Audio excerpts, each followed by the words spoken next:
If you tell somebody this is going to be the worst pain you've ever felt in your life, it doesn't hurt nearly as bad. If you tell somebody it's barely going to hurt, it usually hurts worse than they think. It's that mindset of best case scenario, it hurts a little bit less than I think. Worst case, it's that thought process. What's the most likely case? And if you think about it, what is the 3% in that analogy? The 3% is the least likely. It's possible, but it's not probable. The 100% is certain, 100%. Next Level Nation, welcome back to another very special, as always, episode of Next Level University, where we teach you how to level up your life, your love, your health, and your wealth. We hope you enjoyed our latest episode. It was episode number 1297. How do you react when you let yourself down? Today, for episode number 1298, the 3 possibilities we need to understand. So as you know, we had Next Level Live, and there was a moment where we had finished our first section of our presentation and we were getting ready to get off stage. And I remember thinking to myself, oh my goodness, this next thing is going to be the worst thing. And we had decided that when we were going to do Next Level Live, that we were going to do 3 breakout sessions. So we were going to break the room up into 3 groups. I was going to coach, or I guess lead one group. Alan was going to lead one group. And the amazing Jesse was going to lead another group. Shout out to Red Group. Red Group was the best. Yellow Group was the best. I actually was told by the group. Shout out to Red Group. Okay. Best group. Well, if you're in Red Group and you're listening, you know what I'm talking about. Yeah, no, if you're in Yellow Group and you're listening, you know what Alan's not talking about. That's all I'm going to say. So we end, and Alan's like, all right, this is what we're going to do, split into groups, all that. And I remember getting off stage and thinking to myself, oh no, I completely forgot about this, and this is going to suck badly. This is going to be real bad. It's going to be weird. Nobody's going to want to talk to me. It's going to be weird. And the group came together and I saw who was in the group and I was like, all right, interesting. I have a good relationship with several of those people. This will be interesting. And it went on to be the highlight of the event. All the feedback we got from the team, all the feedback we got from the attendees, myself, you, Jesse, everybody that was part of it. Amy was part of it as well. Amy L. And I had this moment where, and this is where the episode comes from, the 3 possibilities we need to understand. 3 possibilities. 1, best case scenario, worst case scenario, most realistic scenario. And that comes from the Air Force. I'm going to let you explain that because you're the one who taught me that. But I got off stage and I thought to myself, the best case scenario is the worst case scenario. The best case scenario is this is going to be horrible, but I'm going to be able to get through it. It's going to be awkward, but like it'll go by quick. I mean, it was a half hour. The best case scenario for me was the worst case scenario. And the worst case scenario was the most likely scenario for me. It was a very, very hard thing. Ended up being my favorite thing that we did all day, but in my mind, I thought it was going to go horribly, horribly, horribly wrong.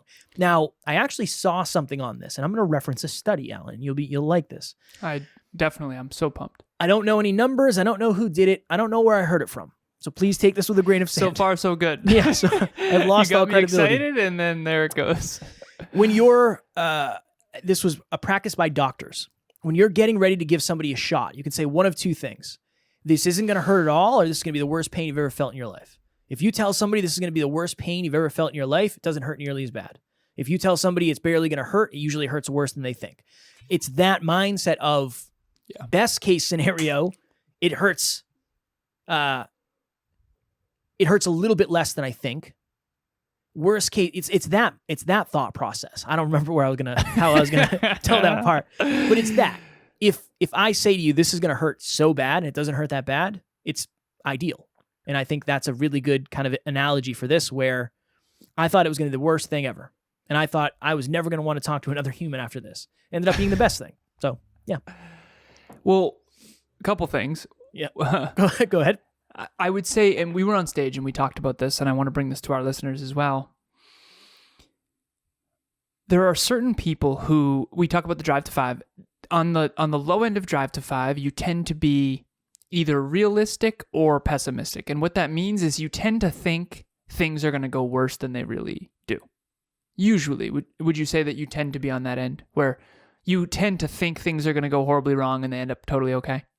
Most of the time, even though sometimes, like that one training, worst case was the case. right? Worst case was ideal was like this, the power goes out in this thing and we can get out of here. That would have been the ideal case. That was the best case scenario. Bunny meets the blade. Sorry, it's not ideal. It's most likely. Best case, worst case, most likely. Sorry, not Most ideal. likely, yeah. Most likely. Right. So Kevin and I talked about this on stage. We said, I tend to be optimistic. I didn't think it was going to go badly. I thought it was going to go whatever. Great. Cool. I tend to focus on, and this makes sense, right? For me, I tend to choose best case. Yeah. So I'm often disappointed. I'm usually failing forward based on my expectations. Kevin, things usually go better than he thinks they're going to go. Because we work on a team, we see the whole picture. What Kevin and I are trying to help you do on this episode is do that on your own. Kevin and I run a business together, and think about this in intimate relationships, think about this in friendships, think about this in any team environment. It's almost like if you have someone who's overly optimistic and always thinks things are going to go well, you're going to end up trying more things, but you're going to end up failing and not preparing enough.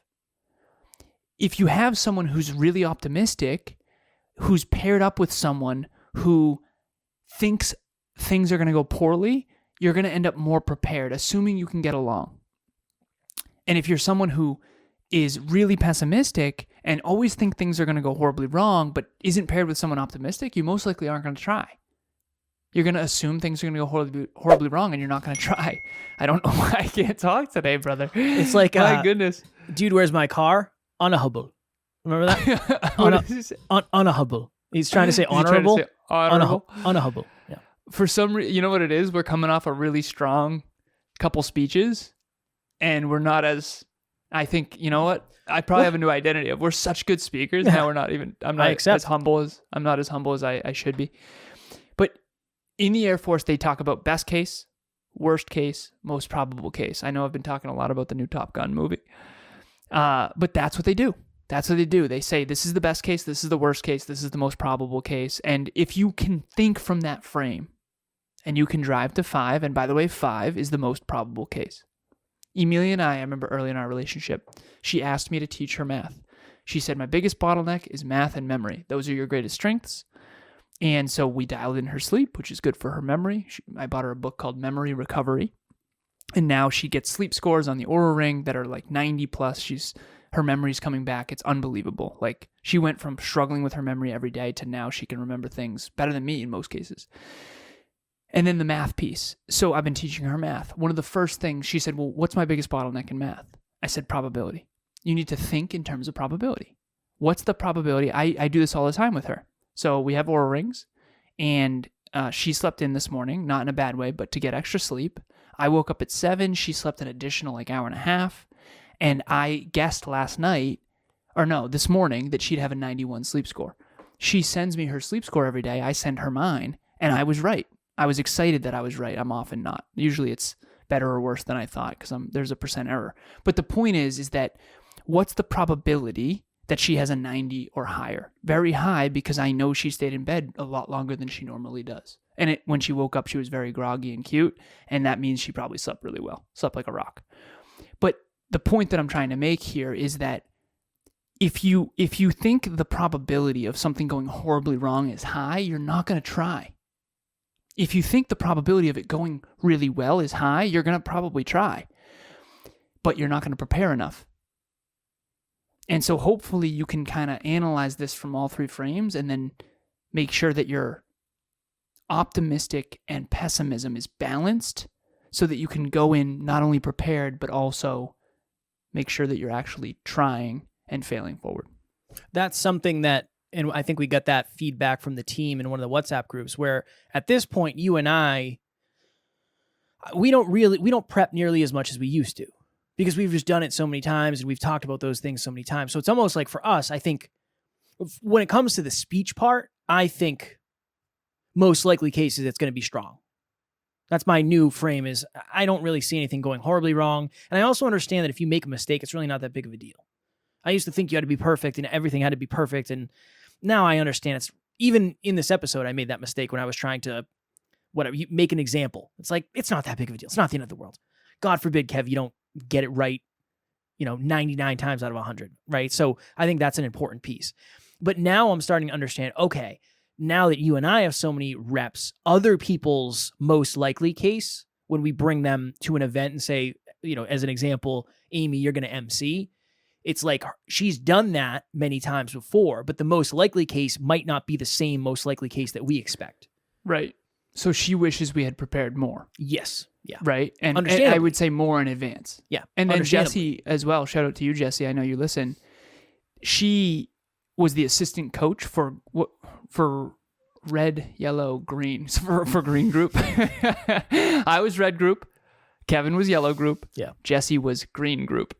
Nice. And then the NLU team was the blue group, which we swapped some stickers. You get a little sticker on your name tag. It's a whole thing. Don't worry about it. But the point is that Jessie felt like we could have prepared her maybe more.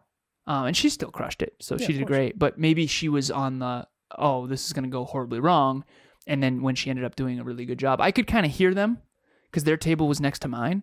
And I could kind of hear the engagement over there. And apparently, I could be wrong, but it sounds to me like the middle group was more engaged than any of the other groups. I don't know where I get that. I think intuitively I feel that way.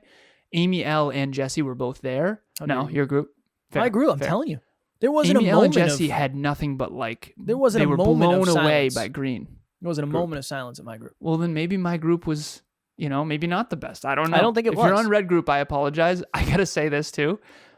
We didn't prepare enough in terms of the infrastructure of the breakout sessions. We were doing that basically on stage at like 7 a.m. Me, you, and Amy L were up there, and we were like, listen, this is, or Jessie rather. Jessie, yeah. And we were like, this is what we should do. And then we all went off. But basically it was a half an hour, 3 breakout sessions. They went awesome. They went better than we thought, which, is a nice breath of fresh air because a lot of times things go worse than we think. Yes. So that was really good. And at the end of the day, I think it's important to understand where your home is. Do you tend to go to worst case scenario like Kevin? Because most likely you probably don't try as many things as you could or should. Or do you tend to be overly optimistic like me? And quite frankly, I am. I'm overly optimistic. That's why you check me sometimes. You often say like, something happened earlier where you're like, dude, I don't know, man. Oh, we were talking about next year. And I was already upping the ante. And you're like, I don't know, man. Let's be realistic here. And that's okay. Optimism plus realism, as long as you get along well and you don't let ego get in the way, you can really come up with some great stuff. So figure out where you are and then try to kind of coach yourself more towards the center. So group coaching was definitely an experience for me. Getting to know the people was really, really cool. Everybody's kind of moving towards the same goal. And I definitely started to see the value in what Kevin and Alan were presenting to us. PPT for me was something that was really huge. I was looking for a system to help me kind of keep track of the things that I had to do every day to make sure that I was productive. I feel like I got so much value out of it, and I am so grateful that I took the leap and I decided to join. Well, and the interesting thing too is, and this will be the last thing I say, maybe this one will be a little bit shorter, but the interesting thing is normally I would be on their side of like, hey, Alan, we got to take some time and make sure everybody in the team knows what's going on. And now it's almost like I've kind of forgotten what that is like in the beginning. I've lost sight of that a little bit. So normally I would have been the one pouring into that and saying, hey man, let's make sure we get there an hour early so we can talk to the team about this. Where now it's almost like, oh yeah, I forgot that we didn't tell you what's going on. It's interesting how that shifted. I need you to stay on your end to drive to 5, man. I know. Because we can't have 2 of us overly optimistic. That's a dangerous game. But So I do apologies notice to the that in team. you because you're less concerned than you used to be. For sure. And that concern used to be useful, but also, it was actually very useful because you made up for my optimism. That's all. Well, the interesting thing is at that time, you and I were doing separate speeches. So it was almost like, well, yeah, whatever, man, you do you. Like, I'm going to prep as much as I can. I know 0 you're not to going 10, to prep. how well did the day go compared to what you thought? Oh, man. At 10. I don't know if way better than you thought. Yeah, I don't know if I could have. Not the speech was pretty much what I expected. I thought our presentation, our speaking was about what I expected. you jumping off the stage almost to make a point was that's a little bit of a trip. Yeah, that was an interesting thing. I mean, it didn't necessarily land at the like I wanted it to, but that's okay. You try stuff. It doesn't always You work. want to take the listeners through it real quick? Because that was funny. We were talking about so we were talking about goal setting, and I said, I believe most of us have been lied to. And we did an episode on this recently where I think a lot of us are convinced to set these massive goals. If your goal doesn't scare you, it's not big enough. I don't know about that anymore. I think it sounds because really if your good. goal scares you and you're pessimistic, Right. you're not going to try. Yeah. I think it's really good in a quote card. You know, it looks good on a meme. It looks, it's good in a song, whatever it may be. But I basically said, well, you have your 3%, your 33%, your 66%, your 99%, and your 100% goals. We did an episode on that recently. So I said 100% goal for me. Yeah, just as an example, I could jump off the stage and land on my feet. It's 100%. I could do that. Easy, not that hard. 99% goal, I can jump up and I can kick my feet together. Do a little kick of the feet. Yeah, 66% goal. I don't know. I could probably jump in the air, kick my feet, and clap my hands at the same time, and then something else maybe, or whatever it is. 33% goal. I don't remember what it was. Like I could do a backflip off this. That should have been the 3%. You stupid bastard. Pardon my French. That should have been the 3%. Yeah, that was the 33, and then the 3% was like I could jump off and I could rub my head and pat my belly at the same time. It's like, that ain't it. While doing a backflip. While doing a backflip? Yeah, I don't know. So I don't know why you made me say that publicly, but I said it. Well, I think it's important because you're essentially calculating probabilities of outcomes. Yes, fair. Which is exactly what this episode is. The three possibilities we need to understand. What's the most likely case? And if you think about it, what is the 3% in that analogy? The 3% is the least likely. Yeah. It's possible, but it's not probable. Yeah. The 100% is certain. 100%. 99% is kind of like, yeah, most likely. And then I would say probably 66% is the sweet spot of a really good thing to shoot for. It's the challenge skills sweet spot. You're not certain it's going to crush, but you're also not super scared that it's going to go horribly wrong. And I think that that's important. And by the way, we do have a framework that I'm going to send to the production team, and you can download it at the link in the show notes if you want to see the pyramid. It's basically just a pyramid with a star at the top, and it starts at the bottom with what are you 100% certain you can do, and then it's a ladder, next level, next level, next level. There's 5 layers all the way up to what 3% you think you can do, and I think at the top it says 2023 for your goals. So we'll put that in the show notes for you. So what we're going to do is we're going to have a folder. Yep. So we're going to have a folder where we have so anytime you ever hear us say, we're going to have a digital asset for this or whatever it may be, whatever wording we use, we will put the folder in there and the folder will have all of these. So we're not going to go back through the 1,300 episodes and catch up, but from now on, we will put them in the folder. And so from now on, in future episodes, when you click that link, you can download the other ones too. Take a look through them. There's going to be a lot of it's called the folder is called NLU Frameworks. And so from now on, we'll just put them in that folder, and it's a public folder. And you click the link and you can download whatever ones you want. Fire. Last thing, I was thinking of this. I remember when I used to go to baseball games, we'd go to like the Red Sox game or any baseball games. Like there were AAA teams that we would go see. And you have this moment where you're getting ready to leave. Like, I can't forget my glove. I need to bring my glove. Like, what if I catch a foul ball? That's best case scenario. That is best case, but it's also least likely. That's most likely not going to happen, right? Like, that's best case scenario, but it's most likely not going to happen because there's 35,000 other people in there. And if you're sitting behind the backstop, you're not going to catch one because there's a net in front of you. So that's just kind of an example of, best case. So you've never brought a glove? I know I would bring a glove, but it's almost like delusional to bring one. Did you? Did I bring a glove? Yeah. Yeah, of course. Oh. I didn't know anything about probability. You didn't want to be caught without a glove. You don't want to be caught without a glove. Of course not. I mean, what if somebody fires one at me and I can catch a foul ball? You never know, but the odds of that are probability's pretty low. Who was your favorite baseball player? Nomar Garcia-Parra.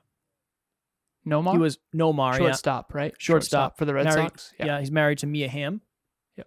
He was in the 2004 World Series, right? All-Stars. I don't know when we went to the World Series. 2004. I know because I lost. Listeners, I apologize, but this will also be interesting. Kiki bet me the Yankees are 4 games or 3 games in. 3 games in, 7-game series. I bet Kiki $20. It had never been done in the history of the MLB, and I lost my money. Biggest comeback. Talk about 3%. Most probable case was the Yankees win that series. Is that fair? Nomar, 100%. Nomar wasn't on that team, though, I don't think. Oh, he wasn't? No, I don't he know. was earlier. He was earlier. Okay. I don't know. Nomar. I know it was Also, Kiki's favorite player, too. shout out to Pretty Kiki sure. for Pretty excellent taste.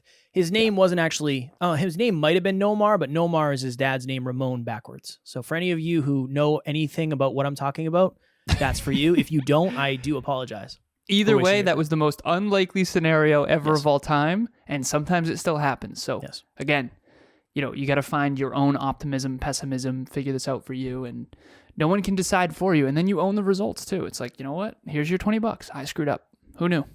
If you would be so kind to make the best case scenario the most likely scenario and leave us a review and or subscribe on the platform of your choice, I track a lot of numbers, our listens, our finances, all that stuff. I'm going to be tracking our followers as well, quote unquote, on Apple Subscribers. Podcast. Good, sir. It's followers on Apple Podcast. Good sir. Oh, Come at me, bro. Come at me, bro. If you're listening to us on Apple Podcast, there'll be a plus sign in the top right. If you click that, you'll be subscribed, followed, whatever it is. And then you'll get notifications when we drop new episodes. Also on YouTube, too. Give us a subscribe over there. that me saying the subscribers versus followers, that Low was low worst probability. case scenario. Worst case scenario. Yeah, Worst case scenario. Can't get Yeah. much worse. Can't get much worse than that. Also, those of you who are excited and eager to join group coaching, we have group coaching. It is closing on Monday night at midnight because we start on Tuesday, April 11th. This is the way that I describe it. If you've ever played Mario Kart 64, okay? If you haven't, I apologize. I'll describe, okay? Mario Kart 64, you're on the island level. Okay, have you with me? I am there. Island level, okay? Ocean coming in from the sides.